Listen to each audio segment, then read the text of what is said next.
मी बघतो तुमच्या इथल्या मुलाखती काय काय शेतकऱ्यांच्या, अज्ञान आहे तर त्याला दोष देत नाही मी.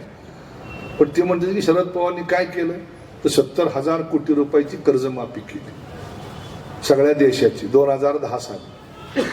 त्याच्यानंतर परत 2016 साली फडणवीस सरकार असताना सुद्धा एकट्या महाराष्ट्राची कर्जमाफी झाली 35,000 कोटीची शेतकऱ्याची.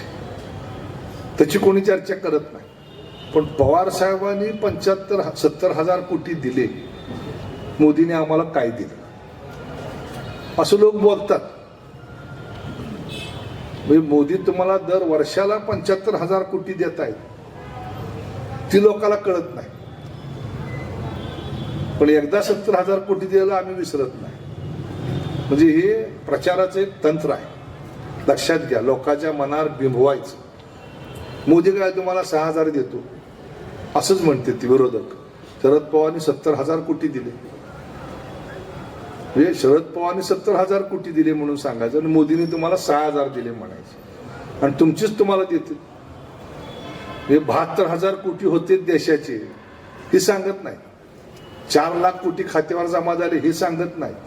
मरस्तोपर्यंत मिळणारा हे सांगत नाही.